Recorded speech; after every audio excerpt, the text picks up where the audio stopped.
participating today. Today we're talking all about how organizations are really mixing it up and remixing and reimagining their programming in the time or in the face of COVID-19. So I'm excited to hear, we're going to be hearing from a few people today who are doing that. I did want to share a quote with you today, and it's from Lucille Clifton. And she's saying that she thinks most artists create in order to explore questions and not really give the answers. Art to her and poetry, it's about the questions. So thinking about that, I was wondering, as we gather and people still come in, if you'd like in the comment section, or even vocally, talk to us about some of the questions you've been grappling with over the past few weeks.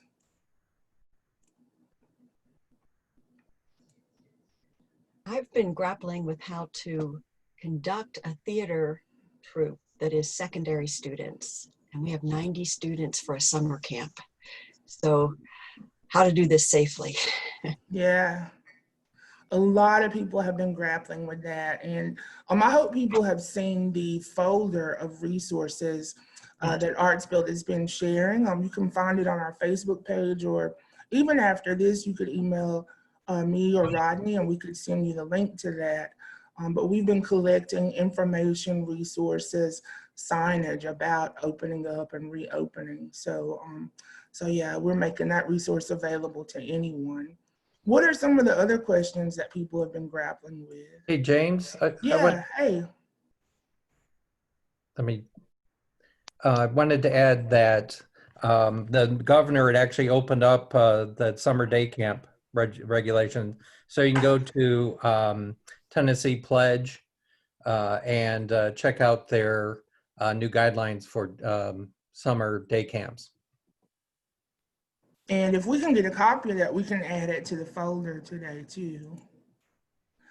What other questions? Someone says, how do they balance the mental health of many of the artists that they work with and their physical health? And a lot of people have been thinking about that. James, I'm just concerned right now, during this week alone has been challenging for most. And as we try to deal with COVID, we also have to deal with the underlying issues right now in regard to race, inclusion, and diversity. And I'm just trying to figure out, especially with the summer coming up, how do we address that, not just to our constituents or our folks here in the community, or adults, I should say, but how are we going to be able to have a conversation, because it's going to come up, when you're dealing with our children, especially inside summer classes.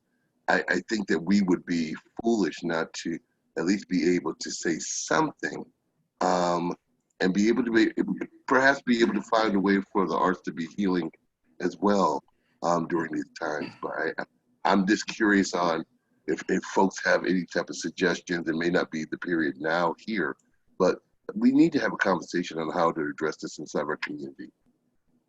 And how can we do it through the arts, especially for our children this upcoming summer? Because I would hate to think that we're on this brink of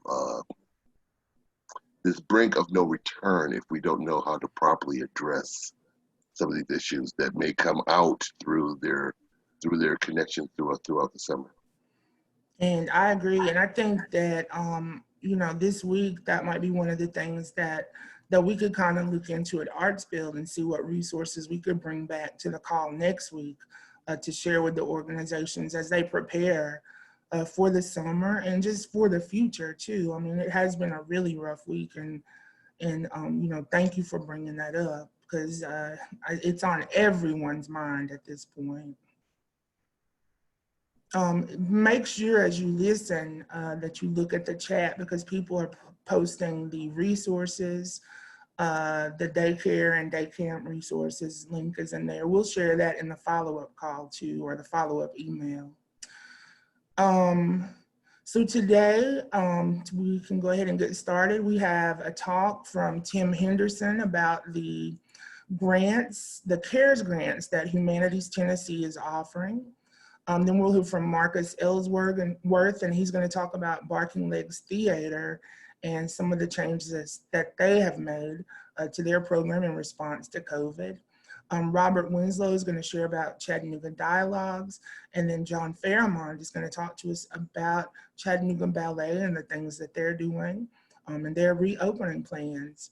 And then Dawn Oakes from the Boys Choir is going to give us a quick update about the Arts Academy, which many people were excited about last week. So if Tim is on, and after, wait, before we do all of that, I'm looking at somebody's face right now on the screen. And I know you heard the announcement this week, but did you want to make an announcement, Rodney? I think it's already been announced, but yes, if you have not heard, I'll be joining the Chattanooga Theater Center as their new executive director on August 1st is my official start date. Well, thank you very much. But you know, it's always, these things are bittersweet because I've enjoyed working with James all of how many months? 6 months. It's been about 50 years. It feels like I know, it it seems like it. And we've had a good time working together. So so I'll be missing my good friends James and everybody at Artsfield and working with you on that capacity. But I'm really excited about this new opportunity at the Chattanooga Theater Center. So thanks, James. Thank you. And we're gonna miss you. And I wish we had a boo and applause at the same time sound effect, because we're sad to see you go, but happy for you and happy for the theater center. Thank you. So after we get through the quick presentations, Rodney's going to take over and facilitate the discussion and any Q&A.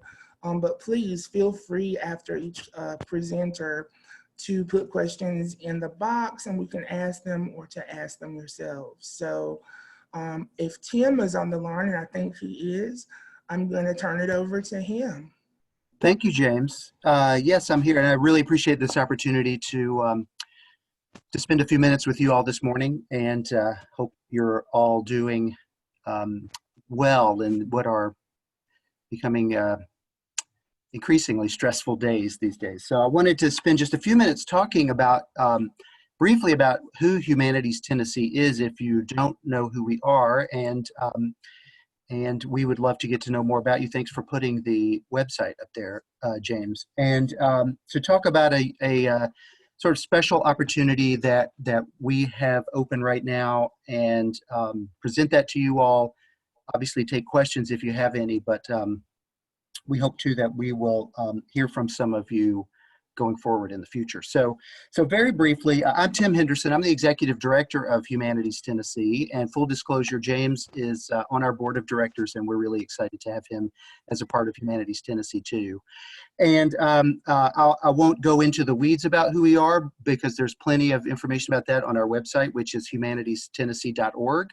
But we would love to get to know you all. We are the state affiliate for Tennessee of the National Endowment for the Humanities, and have been around for very close to 50 years. You may or may not know that, as is the case in the arts with the state arts agencies, there's a state humanities council in all 56 states and jurisdictions, territories around the nation. And we're charged with serving at the state level. We're not the Tennessee office of the NEH. We're actually a private nonprofit. We're a 501c3, but we do get about 60% of our operating revenue comes from a special grant through the NEH, and that's been that way since the mid-1970s. And that's the case for all the state humanities councils. But we do also raise and earn income. We do have a regular granting program, so we support public humanities programs around the state. And as you see on the website there's a general grant round, which we've actually just completed for this year. We also offer what are called opportunity grants, which are much smaller grants with rolling deadlines all throughout the year. All of these grants support what we call public humanities programs. You all are all arts organizations, and in many cases, there's an overlap between the arts and the humanities.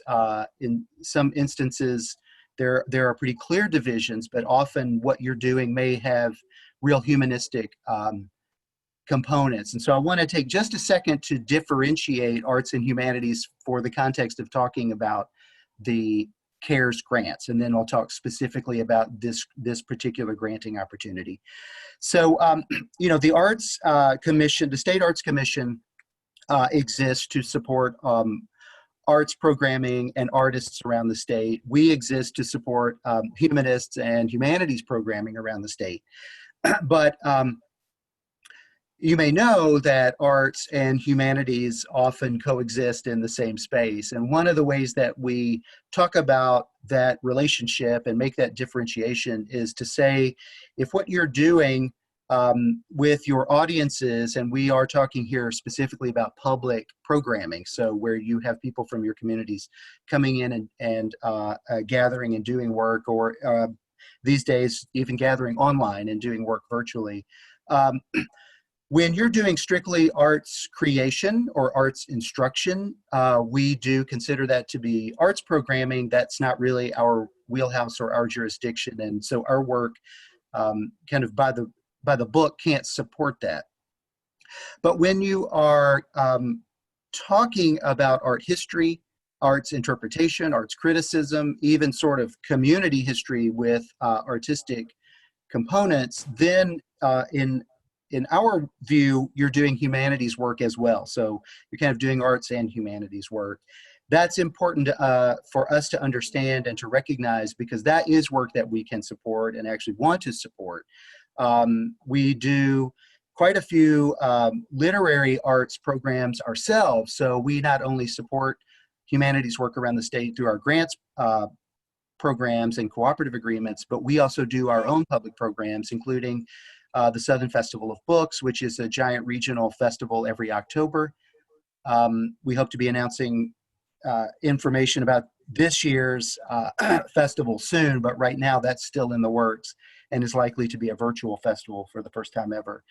But we also have an online literary publication where we publish information about books related to Tennessee, books by Tennessee authors, and that sort of thing. That's called Chapter 16, and it exists on chapter16.org. We do a summer workshop, a writing workshop for high school students every June. That will also be online for the first time ever this year because of the COVID-related restrictions. But you can kind of get a sense of what we do and that interplay between arts and humanities. So I really wanted to take a minute and encourage you all to think about what you do publicly, what you do with your audiences, and how that work might have humanistic components. So not just arts creation, but if you're doing arts interpretation, arts criticism, arts theory, arts history, any of those kinds of humanistic enterprises, you're doing humanities, and we would love to get to know more about that and think about ways that we can work together and support what you're doing. So I want to talk now just briefly about the CARES opportunity and what that means, and how you might learn more about that, and we hope to hear from some of you about this. So you may know about the CARES Act. I'm sure you've all seen that. That was the first, well, actually, I think it was the third. The first two were a little bit smaller in nature, but this was the big, what was called economic stimulus package that was passed by Congress in May. And part of what was passed in that act, or what was appropriated in that act, was funding to support cultural institutions and cultural work around the country. And as a part of that, the Arts Commission got funding through the NEA. The National Endowment for the Humanities also got $75 million. About 40% of that went to the states and jurisdictional humanities councils. So in Tennessee, we received about $550,000 solely for the purpose of redistributing around the state to support humanities work. And that's what we're doing with it. So we just finished the first round of funding and awarded, James was on that review panel. I want to say we awarded about 60 grants James, if that sounds right. I think we awarded about 60 grants statewide to organizations who are doing public humanities programming. A good number of those are also arts organizations, but what they do involves humanities work as well that's related. We would really love to see, I think it's appropriate to say, would love to see some of you all where you feel your work makes you eligible for this funding opportunity and this support from us to apply in the second round, which will be opening June 1. So what you see on the website here that's on the screen is a bit about eligibility for organizations.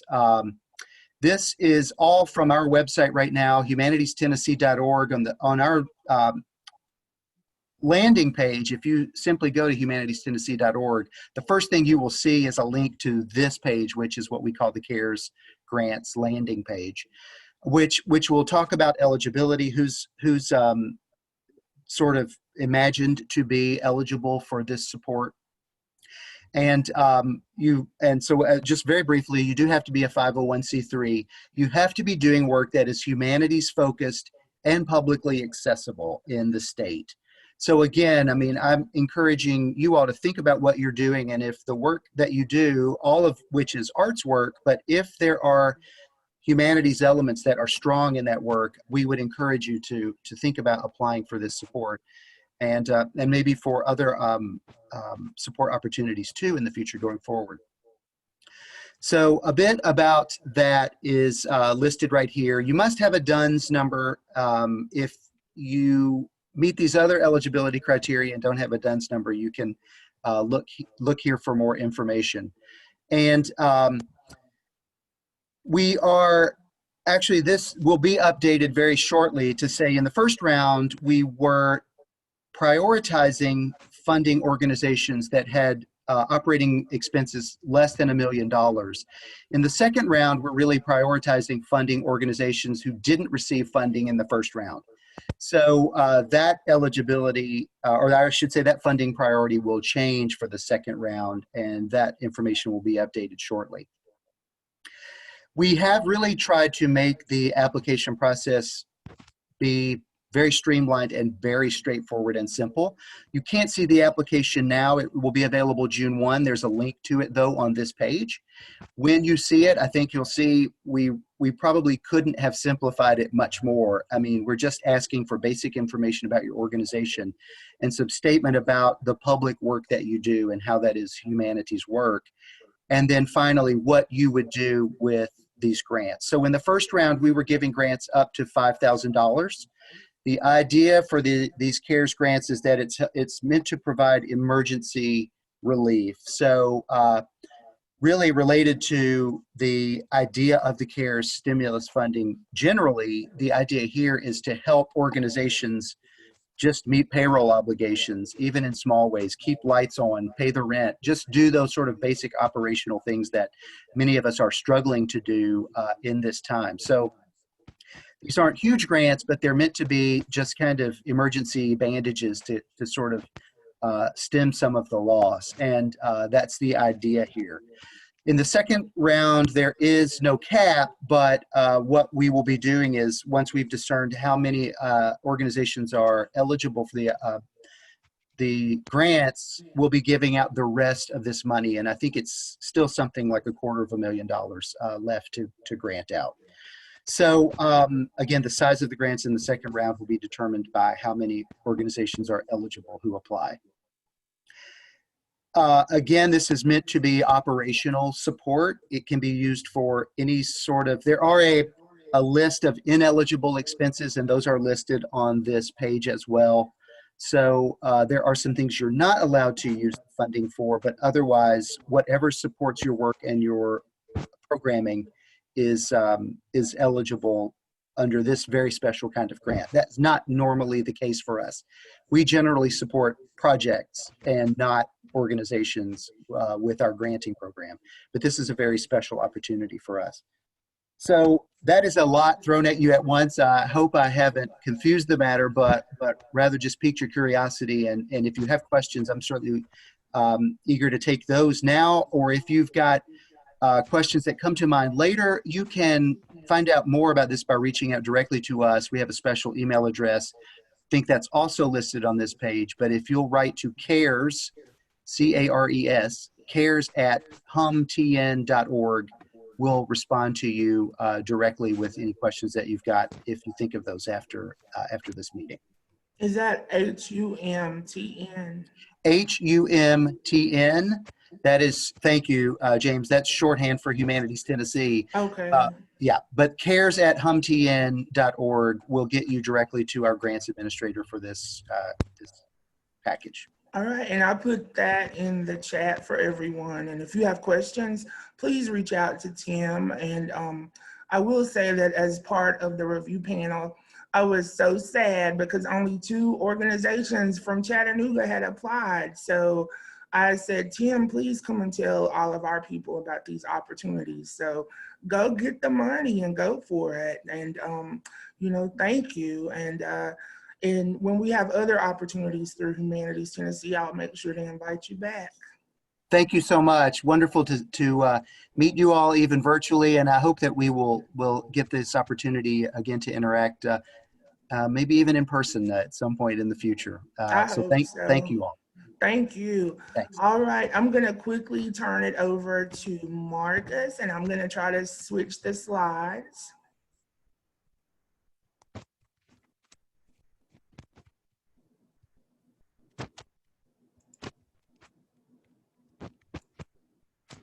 Do you see barking legs now?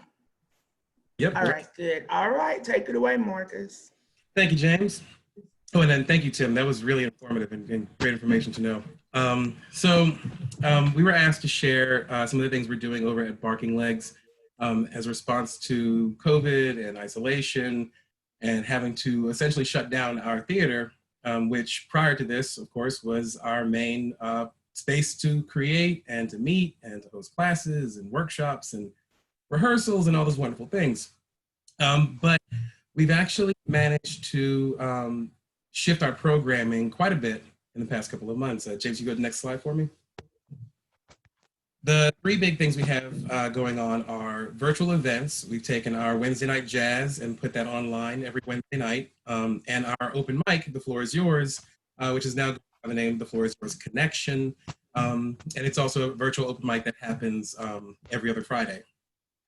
Then the next thing we did is we actually worked with visual artists to remodel our space. Not remodel, but like repaint our space. So we have what we're calling isolated incidents, where we allow these artists a 1-week residency inside of our theater to reshape something in our theater. So right now we have our 3 bathrooms, Buckles, Mute On, and Sarah Ann Wagoner. And then perhaps our most ambitious thing that we've done so far is our drive-in dances, a series of performances that we're putting on with partnership with WUTC, where we turn open fields into drive-in dance theater spaces. And I'm going to talk a little bit about each of those. James, next slide, please. Okay, so for our virtual events, like I said, we chose our Wednesday night jazz and our what used to be a monthly open mic that we hosted. So how do we choose these 2 shows? Well, we chose them because there were things that we were already producing in-house, like there were things we knew how to put together and we do pretty consistently. Both of these events have a dedicated audience. There's a community that has formed around both of these that we felt like we didn't want to lose our connection to them. We didn't want to leave these people just kind of floating in space without these events that tie them together and are important to them on a very personal level. And also beyond the audience, there is a community of artists who also have come to rely on these events and use it as a form of connection, collaboration, and even in part of their regular paying gigs. And we chose it because it ultimately anchors all of that community to something familiar. Right now, we know there was a mention earlier about mental health in our community, and we very quickly realized that not having any sense of familiarity can be devastating and can take a toll on people. So this is our little small piece of trying to take care of people also.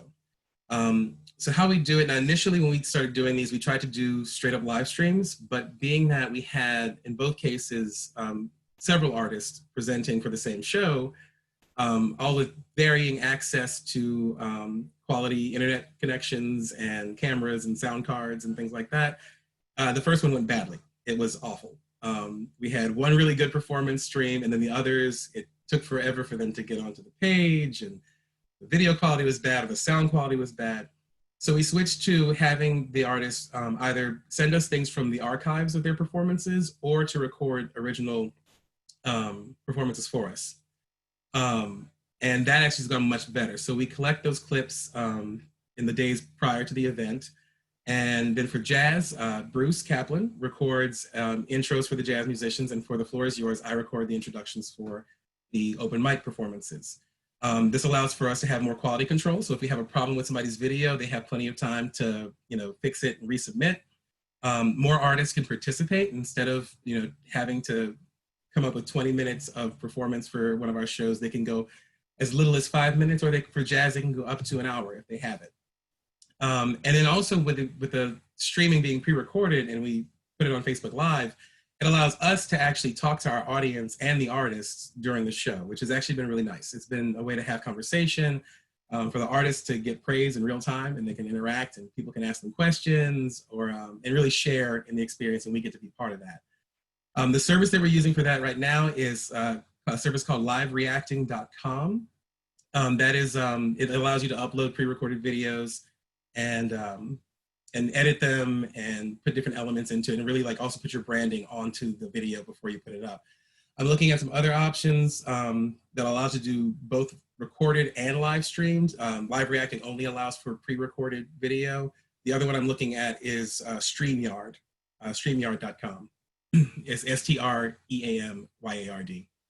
And that allows for both pre-recorded content and up to 6 live streaming hosts. And our next slide, James, please. These are some glimpses of what's been going on in our bathrooms during isolation. So the first, to the far left there, the pink is, if you're familiar with our theater and you come in, and at the end of the hallway that leads into the theater, there's 2 restrooms. So on the left, we have Sarah Ann Wagoner has transformed that, which was formerly a fairly dull gray bathroom, into this cherry-colored landscape, and which you can't really see, that weird texture that's reflected in the mirror and on the wall to the right, that is actually a very large fish laying on a plate of cherries. We thought it was fun and whimsical, and we'll be sharing out full pictures of the bathrooms also. And then Mute On took our backstage dressing room bathroom and made it into this trippy Pink Floyd-inspired, spacey, trippy landscape, which is really fun. And then on the far right, Alicia Buckles, who actually was our first artist to come in, she took the bathroom on the right at the end of the hallway and made this wonderfully colorful geometric installation. We've already shared out Alicia's story and her stuff, so check our Instagram and our Facebook page. You can find Alicia's work. In the coming weeks, we'll be releasing artist statements and videos from Mute On and Sarah. And we're able to do this with some support from the community, to help pay these artists. We did commission them for this, so this is paid work for these artists. And it's a way for us to help keep our space alive and to make it interesting. And honestly, it's also a work to help us keep our eyes on the back in our theater. And so we have something really special, for everyone who comes back in. And next slide. And our biggest thing right now, the drive-in dances. This project was actually inspired by drive-in movie theaters.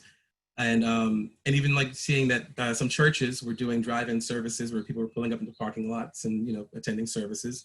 And Ann Law actually got to thinking about, could we do this with other forms of performance art, not just film?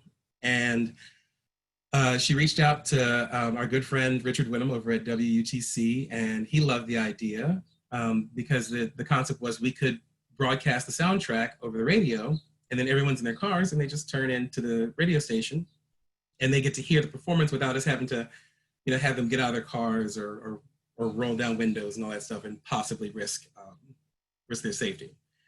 So we also partnered with Tower Construction, which is just down the street from the theater. They actually own the large vacant lot on the corner of 14th and Dodds, and they mowed the lot and allowed us use of it. So this really was a partnership between our community and our friends out in the city. The structure is really simple. We just took theme songs from iconic movies and television shows, and invited a group of incredible dancers, most of whom we've worked with before in some capacity, to choreograph structures and improvised performances around the songs. And for the ticket sales, we are actually splitting those sales with the artists. So like, that's why it's one of the reasons that we have the suggested donation of $25 per card, because it helps us to keep artists working. These dancers, as you can imagine, are not getting a lot of work as dancers at the moment. And as we were building this out, we really did take into a lot of consideration for the safety of our audiences. I know that with a lot of things opening up right now, that those questions for businesses about how to do so wisely is definitely forefront in most people's minds. So we knew that we couldn't bring people into our space. So we made sure that we could like be very clear about instructions for the audience on the event page. When they purchase their tickets, they get told the rules and even like asked to agree. Like there's a simple yes question of, do you agree to stay in your vehicle? If you roll down your windows, to have a mask on, and follow the instructions of the staff and volunteers, like making sure it's very clear at every level, because you want to make sure people know what the rules are. We have very strict rules about masks for both the audience and the dancers, and then making sure that we had everything that could be needed for the performances handed to the audience in their vehicles. We had signs that we held up to help direct things. And I'll be honest, I was very surprised and pleased with how well the audience engaged with us. Everyone was very cooperative and very supportive. And it was a simply incredible experience. That's why we decided to do it again. Not this coming Saturday. And we'll be announcing the official location later today. We do encourage folks to purchase their tickets. And also with this, like Drive-In Dance has also taught us that we can still do versions of in-person performances. We just have to think about creative ways to make sure we can do it safely and effectively, where we're not denying our audiences or our artists of their work or their experiences. We're giving them a new experience, something that honestly otherwise would not have occurred to us to even do without having to meet the current crisis. And I think I'm on my last slide now, James. How we're planning and shifting. We are continuing to have conversations with the artists we work with. We are actually about to put out a survey for our audience, looking at what their needs and desires are. And partnerships with other organizations. That's something I forgot to mention in this presentation. We actually also did a partnership with the Heart Gallery and AVA to do a virtual gallery where Heart Gallery artists had contributed these paintings, and we worked with our community of performing artists to create original spoken word pieces that kind of guided the audience through the gallery. And Krenisha over at AVA put together a really beautifully edited video tying all those elements together. And that was really wonderful too, because also thanks to AVA, we were able to pay those artists as well, which I think is very important at this time, to make sure that we know that creating art is not the only need. We need to make sure that we're also supporting our artists, otherwise the art does not continue. We also have we're taking thoughtful consideration of the communities we're a part of. Like, what are they missing? What do they need and want right now? I don't have answers for that. We're still talking, and we're even talking to our renters and presenters about ways we can support them and we can continue working together. And we're trying to always keep in mind to take a step back every once in a while and look at all the options, not just looking at how we've been doing things up to now or even before the crisis happened, but also looking at like what's available. Like how we landed on the radio station for Drive-In Dances was remembering that terrestrial radio is a thing, and it's not something people often think of when we're trying to solve, presenting art right now. We think about the internet, we think about social media, but we had to really take that into account. And we were reflecting on our history, like what has Barking Legs always been? How we pushed boundaries in the past? How did we, even before the theater was part of the organization, but the organization existed, how do we put on shows before we had Barking Legs Theater? And then being open to outside ideas and having those conversations with people in our community. And that concludes it. And speaking of looking at our history, so we're also looking at, this is our new tagline, hashtag Let Joy Be Unconfined. And I found that going through the office on a postcard from like 1997. And it was just simple and clear, Black background, these words. And it felt really appropriate that our legacy was speaking to us on how we can move forward, not just as Barking Legs, but as an arts community, that though we may be confined to certain spaces, our joy does not have to be. That's wonderful, Marcus. And I definitely felt joyful and confined at the drive-in dances. What a wonderful experience. All right, so next I'm going to turn it over to Robert, and I'm going to try to switch the slides. I actually don't have any slides, but I'm going to put 2 links in the chat right here. First one is to a digital flyer and to a Google Doc, and these will be sent around afterward. I really want to say commend Marcus and Barking Legs on the drive-in dances. I was there to film it, and it was a really incredible example of what I'm now going to try to talk about. So it's great to see some of you, a lot of friends. I've already reached out to some of you about this. My name is Robert Winslow, if you don't know me. I'm an independent documentary filmmaker. I'm native to Chattanooga. My series, Dialogues Chattanooga, for most of the last 5 years, has really tried to ask these big questions about economic development, community development, civic culture for Chattanooga, and thinking about what the future here, what is really possible. Obviously, as all of this has come down, that future is now very uncertain, but that means that we make it ourselves. The coverage of the community's response to the pandemic and all of its associated impacts to tornadoes that I've been able to do is getting off the ground. I'm very proud of it, and it is the first time that I am able to count great community partners like Arts Build and the Community Foundation of Greater Chattanooga to create as many other opportunities to bring all of the different threads together as possible. What I'm really excited to talk to all of you about, and what I hope that you'll share with anybody, especially, you know, that you see doing this incredible rethinking and new great work right now.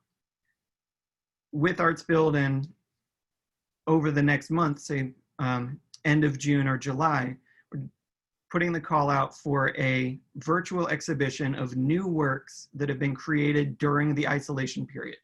So when it was time to really process what was happening and to think creatively about what a response would be, I think it's very important to hold on to that feeling. And those are the works that I really want to bring together in this virtual exhibition. But just as importantly, as if you've seen my work, you know, my tendency is to focus much more again on the sort of economics, the history, and to think creatively about what it means to move forward through this. I hope that artists can lead the way to reframe our thinking and show us new ways of approaching inspiration, challenge. It is a very difficult time, and I think it's important not to be naive. That is, if the outbreak here is still accelerating, the recession has only just begun to unfold. If we think about a return or a second wave of the pandemic in the fall, my goal again is to bring all of the threads together and to try to create or to facilitate the best conversation about what's working, what we need, and how we are finding our way through this. And I definitely want to ask all of you to for your support, for your help in making this story, because James, you asked the question earlier.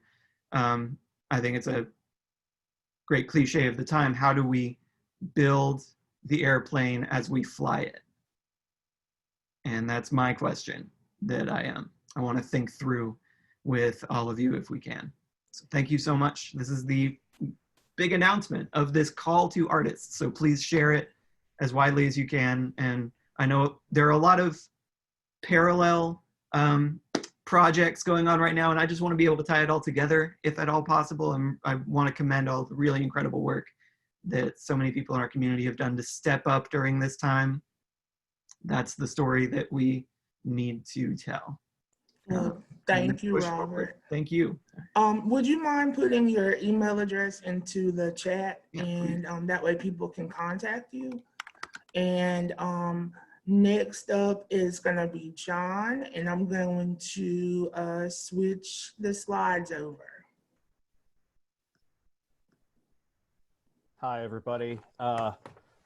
I have to say, Marcus, your lighting package is fantastic. I'm gonna have to get some visual artists over here to fix this as much as this can be fixed. I hope this is, I probably should go first next time because I don't know how to follow those two. That was fantastic. This might be a little dry, but we were asked, and I did want to share how Chattanooga Ballet is proceeding with opening our doors. The headline to that is extremely carefully. You know, we have dancers as young as 3 all the way up to 22. We're very conscientious, especially with the news last night that Chattanooga is one of the 5 top hotspots in the country. And I'll actually address a little bit of that as I go through here. But so when we first started talking, this was in early May, about, you know, what are the decision factors we have to even think about opening. And so that would be the second slide. And basically we were looking to governmental guidance and organizational guidance. And I guess what I mean by that is, you know, a lot of the things that has been posted from various arts organizations and councils. We had to understand our own safety factors, the mitigation that we had to do here at our studios, and to even understand if it was achievable, what we needed to do. And then we talked a lot about internal and external perception, and that was, you know, do the teachers feel that we are protecting them? Is the board of directors and the external community, I mean, how, is this going to be perceived as a rush? And so we really talked about how we would communicate this with people as we move forward. And then we also, of course, talked about kind of what our liability was. And so with regard to governmental guidance, which is the next slide, I just put up 4 or 5 of the big ones that we looked at, 3 of which are governmental. And then there were 2 councils that put out information that we thought were particularly relevant. And I know the Oklahoma Arts Council went out from Arts Build, and I think the Performing Arts Center Consortium might have, I'm not sure, but those were extremely helpful. And then our internal criteria, I guess what I'm talking about is, you know, our own standards of excellence. And that's where we got our guidance from. The next slide was understanding the safety factors, which of course we don't have to go into. We know a lot about how this is passed along and what the dangers are. Obviously, when you're talking about ballet and a lot of deep and heavy breathing, especially at the older ages, you know, respiratory droplets and proximity and the duration of proximity. And so these were the things we took into account. The next slide was mitigation. So this is where we spent a lot, probably the majority of our time, is really understanding, okay, this is what we're up against. How can we do this with the most safe opening as possible? And I will let you just look through that list. Obviously, limiting class size was interesting because that also figured into our budgeting. It says close the dressing rooms. Actually, between when I sent this to you at 10:30 last night, James, and this morning, what we've actually, we were asking everyone to come dressed. But what we have done is we have taken the doors off the dressing room. So there is still a place where people can change shoes or do what they need to do, take a drink of water, but it's not enclosed and there's ventilation and they can't congregate for any time. One of the big mitigation factors we were interested in was increased ventilation. And so we have actually worked and purchased a number of fans We are actually, you don't want to see it, but if I turn the camera around, we have an AC duct that we are moving from one place to another. We're pushing more into our smallest studio. So more air is pushing in, and then that door will never be closed to increase the circulation in that room. We've removed all flat and absorbent surfaces. So if you came here, there are no tables. All of the couches that we had are gone. The carpeting that we had is gone. Tomorrow morning at 8 o'clock, a new flooring will be installed where there was carpet, which is that can be mopped with a disinfectant every night.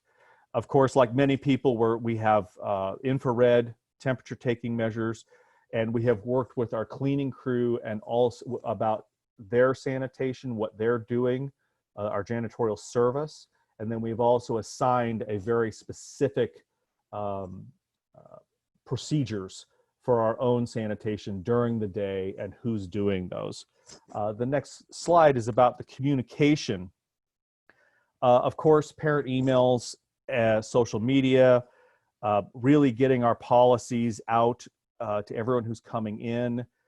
When I write emphasis on wearing masks, what I mean by that is I have even gone so far as to say in emails, I know that wearing masks has been the source of some consternation, but please be advised that masks will be worn at all. I was basically trying to preempt any potential discussion, or I want to be careful politically here, but what I'm trying to set up is wearing a mask it's not even going to be something that will be discussed or debated. I guess that's a better word.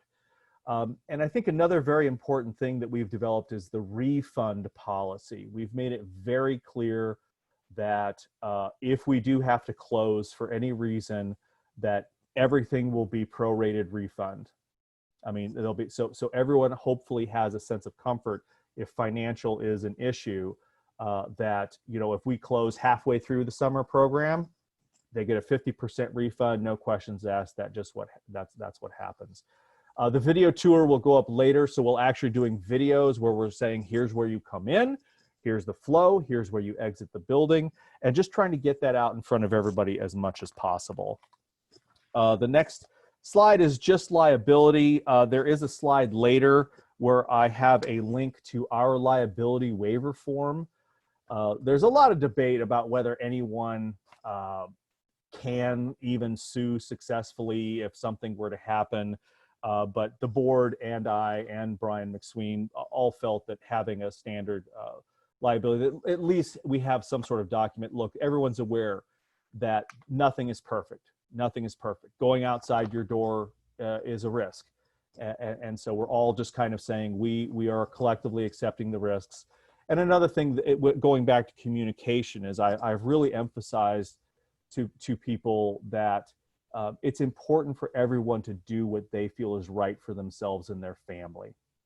So there's no, again, in ballet, it's, well, if I don't do this, maybe I won't make it to the next level or what have you.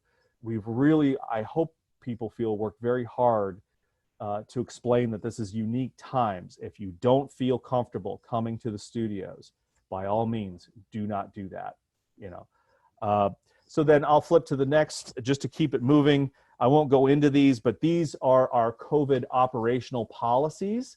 These are on our website. They've been distributed to parents and anyone else who signs up for classes. The only thing I can say, I'll point out a couple of salient things on each slide. Things that people touch, such as the bars, which ballet, you hold on to, those will be wiped down before and after every class. And we do have a place, actually, if a student for some reason says, I don't feel well, we have a place to go to call the parent. And I'll let you go and read those. If there's any questions, I'll take them. Parents, most of that is communication about, if you've ever been to Chattanooga Ballet, there are times when our lobby is extremely full. And so we won't be doing that. We're installing quite a bit of outdoor seating underneath our awnings and really trying to tell them that you have to wear a mask. And unless you have a 3 or 4-year-old child that possibly needs help going to the restroom, we really need you to wait in the car or go get a Coke. Come back when class is over. The students, I mean, that we have hand sanitizer in the studios. The water fountain has been shut off and physically closed off. So they have to bring their own water containers. And then as an organization, you'll see some of the things about daily cleaning and ventilation, checking temperature, limiting contact. And that goes on to a second page, James, where it just talks about, waivers. When I say relaxed sick leave for employees, that's a way of saying, if you're sick, just go. Don't worry about not being paid. And that's been our policy actually since this has started. And then I think the last page I had was just that link to the waiver that we're using, which was something that was obtained via the internet, but then some minor changes was done by a board member who is an attorney. And we'll have physical signatures on all of that. And I think there may be one last page, James. I'm not sure. Is there a page after that? I guess maybe I ran over it. The last thing, maybe it was under liability, was the last thing I would mention is we will shut these doors if the city says so. If we have a situation where, again, it's so much is unknowable, but we have our employees being COVID tested. So, if something comes back poorly there, if all of a sudden we get a call from families, and families are required, if anybody tests or is exposed, we are asked to know about that. As much as we want to be open, safety first, because the last thing any organization that's on this call wants is Chattanooga Ballet center of new COVID outbreak. That's it's not the right thing to do, let alone the impact on our reputation.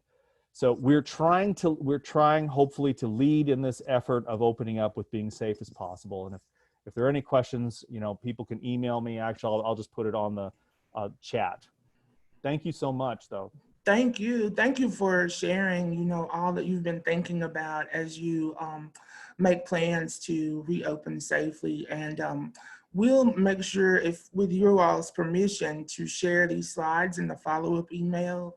And we'll also include ArtsBuild's reopening plan too. We're sharing it with everyone in our building today at a meeting. And after that, you can see how we work through our plan. We just got it back from the health department where we had it reviewed. So thank you. I'm gonna ask Dawn to give us a quick update about the Arts Academy. And I don't have a slide for that. Nope. So I'm just gonna stop sharing then. Thank you. And thank you for everybody who shared. These meetings are really inspirational. It just gives me hope about the future, even though it looks a little different. I presented at length at the last meeting last Friday, so you can go to ArtsBuild's Facebook page and you can watch that and look at this project. It's something that came out of Arts Forward's shared resources working group. And it's basically a platform for artists and arts organizations who would like to have classes online, but it also has the ability, as you're moving to live classes, it's a platform to connect parents with kids and artists and arts organizations that are having classes to use collective marketing to target parents and kids who are looking for things to do. So it's that connection platform, the registration platform, and a one-stop shop for parents who look for arts classes. And so right now I'm in the process of getting artists and arts organizations up on board to this site. So I've had several meetings with artists last week. I have one that I'm scheduling for next Monday, and I'll put the link to that registration in the Zoom so you can learn some more about those details, and I can get you everything you need to help me get your classes set up on that platform and ready to go. And as soon as your stuff is up, you can start promoting and using that for your classes. And then once we have a good amount of artists and a variety of classes up there, we're going to start promoting that to parents. Here in Chattanooga, online classes can be promoted beyond Chattanooga as well. So for more information, I will put my email in that chat and a way to register for the Zoom if you want to learn more about it. Thank you, Dawn. And that is true. We are putting all of these webinar recordings online. We're fancy now. We actually have a YouTube page, so you can go there and follow through and listen through and download them or whatever you want to do with them. So we don't have a lot of time left, but I wanted to turn it over to Rodney if people want to ask any questions or do any final thoughts.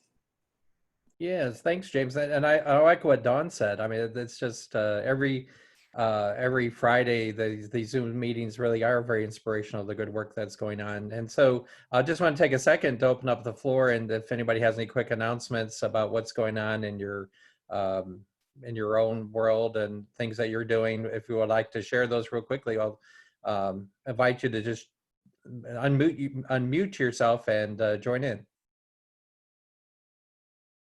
Hi everyone. My name is Erica Denise, and I am the founder and CEO of Culture Books Chattanooga. Yeah.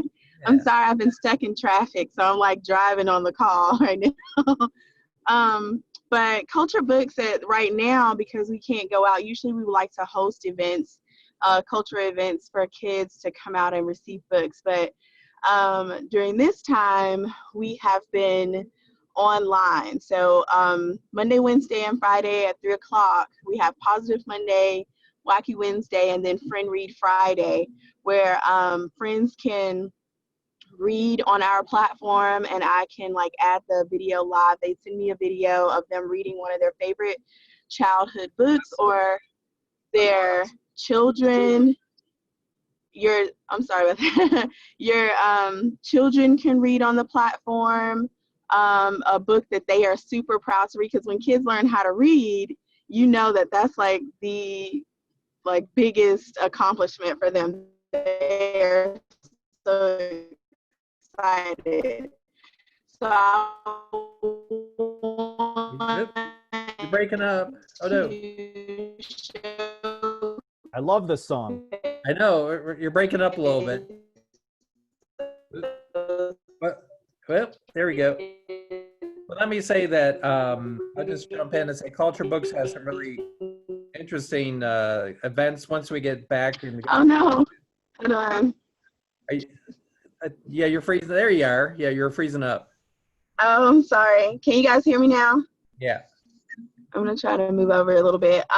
So what is happening right now with Culture Books is we are allowing, for Friend Read Friday, we allow people who just want to read their favorite books, or kids who want to read their favorite books. We showcase kids, families, mother, daughters, father, son, whatever, on Fridays at 3 o'clock, and they can send me their video of them reading their favorite book and introducing themselves on our platform on Culture Books on Facebook. We also have read alouds Positive Monday and Wacky Wednesdays on Facebook as well, where I read a book that is has like a positive ending, or something that's like really fun and crazy.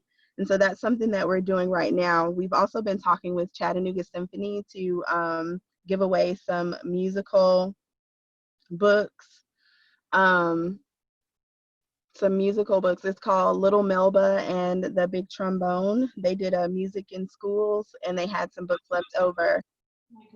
So they are, I hope you guys can't hear that. No, maybe a little bit. Well, we just have one more minute. So thank you. Sorry about that, but yes. Yeah, thank you. That's something we're doing.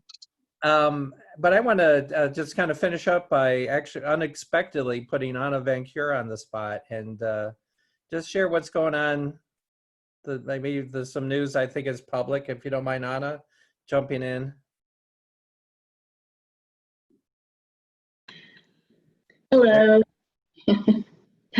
Can you hear me? Yeah. All right. Yes. Valley, Tennessee has had a 34-year run in Chattanooga, and we will be closing our doors on June 30th. It is a very sad time, but not I mean, there's a time and a season for everything. So I am looking forward to those that we have trained and that we have given so much to, that they're going to pick up the gauntlet and dance of the highest caliber will continue from all sources. We have some amazing dance in Chattanooga. It has continued to grow over the years, and I am very proud to be a part of it.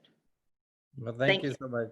It is, gosh, what a time for new beginnings for everybody. And, you know, I think I think I speak for everyone when we heard the news, and that our heart just, you know, that was it's emotional for everybody. I know, especially emotional for you, but just know there's so many people that have so much respect for everything that has been accomplished by Ballet Tennessee and everything you have done for not only Ballet Tennessee, but our arts community, and particularly, you know, the great programs like Dance Alive and all that. So just know, we'll have other times probably to talk about that, but just know, I appreciate you sharing on the spot. So James, I guess I'll pass it over to you as we finish up. Well, I just hope Anna sees all of the love for her in the chat box and beaming from everyone on this call. I do want to just say that, you know, it's amazing. We had 79 people on this call today at the height of it. And it just shows how wonderful our local arts community is, and how we come together and make things happen and support each other, and that no virus can take us down. So everyone, please have a wonderful weekend. Enjoy yourselves, and email us if you have ideas about things that we should cover or talk about on this call. Any resources that you need, please let us know, and we'll try to dig those out and make them available. So have a great weekend, and we will see you next Friday.